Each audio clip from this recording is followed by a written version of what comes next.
धर्म यात्रा चैनल में आप सबका स्वागत है। नमस्कार। तुला राशि वालों के लिए कैसा रहेगा माह जून 2022, ये हम देखते हैं 12th हाउस के माध्यम से।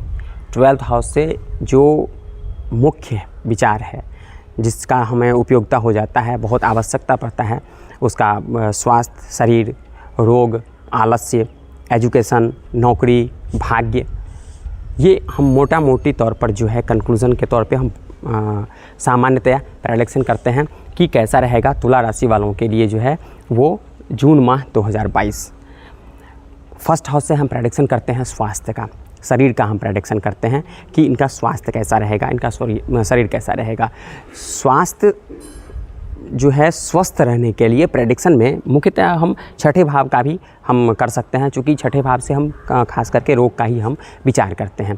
लेकिन अगर हम देखें तो हम पहले फर्स्ट हाउस से हम प्रेडिक्शन करते हैं। फर्स्ट हाउस का स्वामी जो है लग्नेश, वो 8वें स्थान में, अष्टम स्थान में बैठा हुआ है। अष्टम स्थान में होने से अगर ये अष्टम स्थान में कोई शुभ ग्रह बैठता है तो ये फल उतना अच्छा नहीं देता है। लेकिन अगर हम यहाँ पर देखें तो बढ़िया ये है कि यहाँ पर शुक्र स्वगृही है और साथ में बुध भी बैठा हुआ है, क्योंकि वो बुध जो है वो भाग्येश है।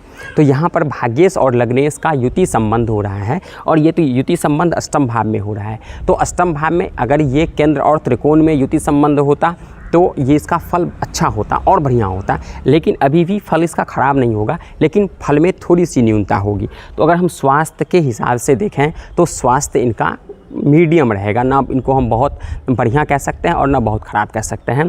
तुला राशि वालों के लिए ये जून माह 2022 में ये जो माह पूरा है, ये शुक्र और बुध इनका स्वगृही बैठा हुआ है, वृष राशि का शुक्र है, ये बढ़िया है। अगर हम देखें तो इसको 50-50 नहीं कह सकते हैं, बल्कि 80% जो है ये बढ़िया है और 20% ही अच्छा नहीं है, चूँकि यहाँ पर बुध और शुक्र भाग्येश भी साथ में है, इसलिए, और ये दोनों फ्रेंड सर्कल में हैं, तो ये यहाँ पर बहुत बढ़िया है। स्वास्थ्य के हिसाब से इनका बहुत बढ़िया है। सेकंड हाउस से हम प्रेडिक्शन करते हैं वाणी का, हम जो बोलते हैं मुख का प्रेडिक्शन हम करते हैं। कुटुंब परिवार का हम प्रेडिक्शन करते हैं। धन का प्रेडिक्शन करते हैं। धन जो एसेट्स है हमारा, क्या वो एसेट्स हमारे पास रहेगा या फिर हम उस एसेट से वंचित हो जाएंगे, या किसी भी प्रकार की समस्या जो है वो। तो हम अगर देखें तो मंगल और बृहस्पति यहाँ पर मीन राशि का छठे भाव में यहाँ पर बैठा हुआ है। तो ये मंगल और बृहस्पति, मंगल जो है वो द्वितीयेश और सप्तमेश है, और बृहस्पति जो है ये षष्ठेश और तृतीयेश है। तो षष्ठेश और तृतीयेश का छठे भाव में होना ये बहुत बढ़िया है, लेकिन जब हम तृतीय भाव पे आएंगे तब बताएंगे। लेकिन सेकंड हाउस का अगर हम प्रेडिक्शन करें तो वाणी भी इनकी अच्छी होगी, चूँकि मंगल क्रूर ग्रह है, और क्रूर ग्रह का छठे भाव में होना ये बहुत बढ़िया होता है। छठे भाव में क्रूर ग्रह अच्छा फल देता है। जो क्रूर ग्रह है वो 6, 8, 12 या फिर त्रिशदायेश में अगर होता है तो वो बढ़िया फल देता है, और शुभ ग्रह जो है वो केंद्र और त्रिकोण में अच्छा फल देता है। अगर वो छठे भाव में बैठ जाता है तो उतना बढ़िया फल नहीं देता है। तो इनका वाणी, कुटुंब परिवार से इनका संबंध जो है वो, एसेट्स जो है वो सब इनके लिए बहुत बढ़िया है, और इनमें कोई समस्या नहीं हो रहा है। अगर हम देखें तो तुला राशि वालों के लिए जून माह में कोई समस्या ऐसी नहीं है। थर्ड हाउस से अगर हम देखें तो यहाँ पर फ्रेंड का हम प्रेडिक्शन करते हैं, अपने मित्र का, बंधु बांधव का हम इससे प्रेडिक्शन करते हैं थर्ड हाउस से। हाँ, मेहनत, एफर्ट का हम प्रेडिक्शन करते हैं इससे। तो इसमें हमको किसी भी काम के लिए कितना एफर्ट लगाना है, या फिर उसमें एफर्ट हमको कितना लग रहा है, ये एफर्ट हम लगा रहे हैं, काम हो रहा है कि नहीं, ये हम प्रेडिक्शन करते हैं। तो बृहस्पति का, चूँकि बृहस्पति जो है ये तृतीय हाउस का स्वामी है, और ये पराक्रम का है, साहस का है, मित्र बंधु बांधव का जो है स्वामी है, वो छठे भाव में बैठा हुआ है, और स्वगृही है, चूँकि वो धनु और मीन दोनों का स्वामी बृहस्पति है, तो यहाँ पर ये स्वगृही है। तो स्वगृही हो जाने से यहाँ पर, और साथ में द्वितीयेश के हो जाने से ये बहुत बढ़िया फल दे रहा है यहाँ पर तुला राशि वालों के लिए। मंगल और बृहस्पति का साथ में होना ये बहुत बढ़िया है। फोर्थ हाउस से प्रेडिक्शन अगर हम करें तो यहाँ पर फोर्थ हाउस से प्रेडिक्शन किया जाता है ज़मीन का, जायदाद का, वाहन का, माता का प्रेडिक्शन किया जाता है। ये तो यहाँ पर फोर्थ हाउस का ऑनर स्वगृही है, ये भी बहुत बढ़िया है, क्योंकि कुंभ का शनि, और शनि का दृष्टि जो है वो 10वें स्थान पे हो रहा है। शनि जो है ये ग्रह में इनको भृत्य ग्रह कहा जाता है, नौकर ग्रह, और 10वां स्थान जो है ये नौकरी का स्थान है। इस पर शनि की दृष्टि होना ये बहुत बढ़िया है। फोर्थ हाउस से ज़मीन, जायदाद, वाहन, स्त्री, माता, ये सब का सुख इनको बहुत बढ़िया मिलने वाला है, इनमें कोई समस्या नहीं है। और शनि की दृष्टि जो है वो छठे भाव में जा रहा है, तो ये भी बहुत बढ़िया है। फिफ्थ हाउस से हम प्रेडिक्शन करते हैं एजुकेशन का, संतान का, विद्या और बुद्धि का। ये शनि स्वगृही बैठा हुआ है तो इनका एजुकेशन इस माह में बहुत बढ़िया रहेगा, पढ़ाई में बहुत मन लगेगा चूँकि शनि स्वगृही बैठा हुआ है और ये इनके लिए बहुत बढ़िया है। विद्या बुद्धि, आप बुद्धि का यूटिलाइजेशन जो है वो आपका बहुत बढ़िया है।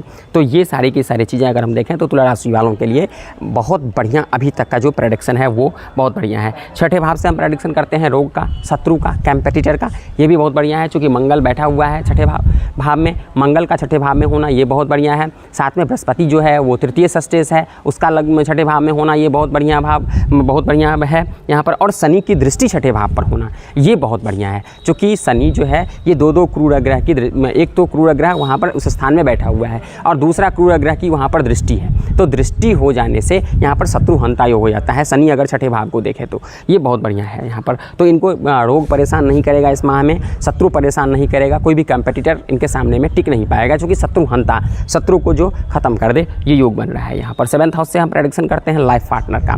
मंगल छठे भाव में बैठा हुआ है साथ में तृतीय और षष्ठेश के साथ, तो ये बढ़िया है, कोई समस्या नहीं है यहाँ पर चूँकि मंगल का छठे भाव में होना बढ़िया फल देता है। साथ में राहु बैठा हुआ है, वैचारिक भिन्नता हो सकता है, थोड़ी बहुत वैमनस्यता हो सकती है, लेकिन यहाँ पर मंगल और बृहस्पति का होना ये बहुत बढ़िया है, इसलिए लाइफ पार्टनर से भी इनका संबंध बहुत बढ़िया रहेगा। 8th हाउस से प्रेडिक्शन करते हैं हम आयु का, लंबी यात्रा का। तो यहाँ पर 8th हाउस का स्वामी चूँकि वो लग्नेश भी है और वो स्वगृही बैठा हुआ है, तो स्वगृही हो जाने से लग्नेश के साथ ये बहुत बढ़िया है। आयु में कोई समस्या नहीं है चूँकि मंगल भी छठे भाव में बैठा हुआ है, मंगल की छठे भाव पर दृष्टि भी है, तो ये क्रूर ग्रह जो हैं वो सबकी दृष्टि छठे भाव में हो रहा है, तो इससे इनकी आयु में कोई समस्या नहीं है। बुध और शुक्र जो है ये स्वगृही बैठा हुआ है शुक्र, और साथ में भाग्य से बुध भी है, तो इनकी आयु भी अच्छी है। भाग्य स्थान से 9वें भाव से हम प्रेडिक्शन करते हैं भाग्य का, धर्म का, आस्था का, गुरु के प्रति भक्ति का, तो ये प्रेडिक्शन करते हैं। तो बुध शुक्र का यहाँ पर संबंध हो रहा है युति संबंध, और ये इस बुध शुक्र के युति संबंध से आपको धर्म क्षेत्र में बहुत रुचि होगी, धर्म में आप बहुत आनंदित महसूस करेंगे, आप सुकून महसूस करेंगे, पूजा पाठ आप बहुत बढ़िया से करेंगे इस माह में तुला राशि वाले। और साथ में सूर्य भी बैठा हुआ है, और सूर्य जिस भी किसी भाव का स्वामी हो, लेकिन सूर्य में ये गुण होता है उनमें कि आपके 9वें भाव में बैठने से आप धार्मिक स्वभाव के हो जाते हैं। तो इस माह में आप में धर्म में आप बहुत अधिक रुचि लेंगे क्योंकि बुध शुक्र का भी युति है और भाग्य स्थान में सूर्य भी बैठा हुआ है, तो ये दोनों मिलकर के आप धर्म के क्षेत्र में आपकी बढ़ोतरी होगी, भाग्य में उन्नति होगी, आप भाग्यशाली होंगे और भाग्य से किसी भी काम में रुकावट नहीं होगी। 10th हाउस से हम प्रेडिक्शन करते हैं सत्ता आजीविका नौकरी का। तो ये अगर हम देखें तो ये मीन राशि का चंद्रमा का होना ये भी बहुत बढ़िया है चूँकि चंद्रमा अपने मित्र राशि में बैठा हुआ है और आपकी सत्ता आजीविका नौकरी में भी कोई समस्या नहीं है, ये भी बहुत बढ़िया है। और वो अपने 5th हाउस को देख भी रहा है, तो आपकी जो विद्या बुद्धि है उसमें सत्ता के साथ आप जो पढ़े लिखे हुए हैं जिस सेक्टर में हैं आप, वो नौकरी में आप बिल्कुल यूज़ कर पाएंगे, उसको यूटिलाइजेशन जो हम कहते हैं वो आपका यूज़ होगा, डिसीजन मेकिंग प्रोसेस भी आपका बहुत बढ़िया होगा, ये चीज़ है। 12th हाउस से हम प्रेडिक्शन करते हैं एक्सपेंस का, चूँकि वो भाग्येश भी है आपका और वो बैठा हुआ है अष्टम स्थान में, तो आपका भी एक्सपेंस जो है वो बहुत अपव्यय नहीं होगा, मिसयूज़ नहीं होगा, आपका जो खर्चा है वो पॉजिटिव में यूज़ होगा।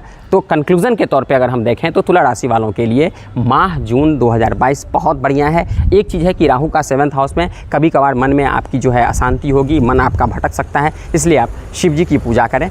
बहुत बहुत धन्यवाद।